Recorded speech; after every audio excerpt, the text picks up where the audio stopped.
একবার সাহাবী হযরত জাবের দয়াল নবীজি সাল্লাল্লাহু আলাইহি ওয়াসাল্লামকে দাওয়াত করলেন।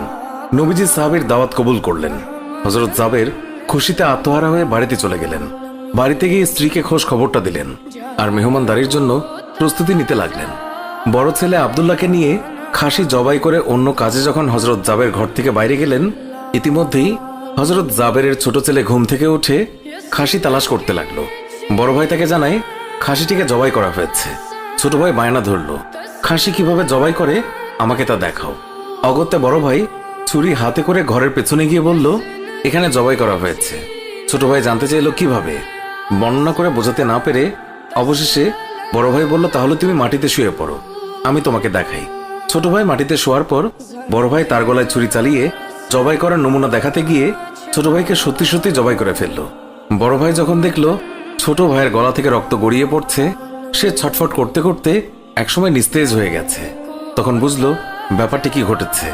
আতঙ্কিত হয়ে সে নিকটবর্তী খেজুর গাছের চূড়ায় উঠে আত্মগোপন করে রইল। এদিকে হযরত জাবের পুত্রদের খোঁজে বাড়ির পেছনে এসে ছোট ছেলের অবস্থা দেখে থমকে গেলেন। অতঃপর তাকে বুকে করে স্ত্রীর কাছে গিয়ে বললেন, তাড়াতাড়ি একটি কম্বল নিয়ে এসো, বাচ্চাটিকে শুইয়ে দিই। স্ত্রী রক্তমাখা সন্তানের লাশ দেখে চিৎকার করে কাঁদতে লাগলেন। কিন্তু স্বামী হযরত জাবের তাকে সান্ত্বনা দিয়ে বললেন, আজ আমাদের শোক প্রকাশ করার দিন নয়, আজ দুঃখ দেখলে নবীজিও দুঃখিত হবেন। অতএব ধৈর্য ধারণ করো, কষ্ট করে হলেও মুখে হাসি ফুটিয়ে তোলো। তারপর তারা দুজনে মিলে ছোট ছেলেকে কম্বলে মুড়ে রান্নাঘরের পেছনে রেখে আসলেন। স্ত্রী রান্নার কাজে মন দিলেন। হযরত জাবের বের হলেন বড় পুত্র আব্দুল্লাহর খোঁজে। বাড়ির পেছনে গিয়ে ছেলের নাম ধরে জোরে ডাক দিলেন। গাছের উপর আত্মগোপন করে বড় ছেলে সব ঘটনা প্রত্যক্ষ করছিল আর ভয়ে কাঁপছিল। পিতার ডাক শুনে ভাবল, এখন পালাতে না পারলে আব্বার হাতে ধরা পড়তে হবে। ধরা পড়লে আর রক্ষা থাকবে না। পালানোর উদ্দেশ্যে গাছ থেকে লাফিয়ে পড়ে আঘাতপ্রাপ্ত হয়ে সেও মৃত্যুর কোলে ঢলে পড়ল। পিতা কাছে গিয়ে দেখেন আব্দুল্লাহর দেহে প্রাণের স্পন্দন নেই। বড় ছেলেকে কোলে তুলে তিনি বাড়ির ভেতরে আসলেন। স্ত্রীকে বললেন আরেকটি কম্বল নিয়ে আসার জন্য। বড় ছেলের এই অবস্থা দেখে দরদিমা পুনরায় আর্তনাদ করে উঠলেন। স্বামী তাকে পুনরায় সান্ত্বনা দিয়ে বললেন, ধৈর্য ধরো, আজ আমাদের দুঃখ প্রকাশের দিন নয়, আজ আমাদের পরম আনন্দের দিন। দয়াল নবীজি অল্প কিছুক্ষণের মধ্যেই আমাদের ঘরে তাশরিফ রাখবেন। তারপর দুজনে মিলে বড় ছেলের লাশ ও কম্বলে মুড়ে ছোট ছেলের লাশের পাশে রাখলেন। স্বামী স্ত্রী তাদের চোখের পানি মুছে মুখে হাসি ফুটিয়ে তুললেন। হযরত জাবের বাড়ির সামনে দাঁড়িয়ে নবীজির আগমনের অপেক্ষা করতে লাগলেন। অল্পক্ষণের মধ্যে নবীজিকে উটের পিঠে করে আসতে দেখা গেল।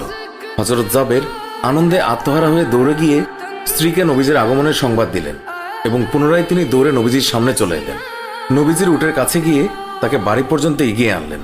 নবীজি জাবেরের ঘরের সামনে উট থামিয়ে তার ডান পা মোবারক মাটিতে রাখলেন, বাম পা মোবারক এখনো নামাতে বাকি। এই সময় জিবরাইল আলাইহিস সালাম আল্লাহর পক্ষ থেকে নির্দেশ নিয়ে তিনি উৎসাহিত হয়ে বললেন, ইয়া রাসূলুল্লাহ, আল্লাহ আপনাকে জাবেরের ছেলেদের সঙ্গে নিয়ে খানা খেতে বলেছেন। অতঃপর নবীজি সাল্লাল্লাহু আলাইহি ওয়াসাল্লাম সাহাবায়ে কেরামকে নিয়ে জাবেরের ঘরে তাশরিফ রাখলেন। তাদের সামনে হযরত জাবের দস্তরখানা বিছিয়ে দিলেন। তার স্ত্রী খাবার বেড়ে দিলেন আর তিনি সেগুলো এনে মেহমানদের সামনে হাজির করলেন। তারপর তিনি নবীজিকে আরজ করলেন, ইয়া রাসূলুল্লাহ, দয়া করে খানা শুরু করুন। নবীজি বললেন, হে জাবের, তোমার ছেলেরা কোথায়? তাদেরকে ডাকো। হযরত জাবের বললেন, ইয়া হাবিবুল্লাহ, আপনি দয়া করে খেয়ে নিন, ছেলেদেরকে আমি পরে ডাকবো। আল্লাহর রাসূল পুনরায় বললেন, তোমার ছেলেদেরকে ডেকে নিয়ে এসো, তাদেরকে সাথে নিয়ে খানা খাবো।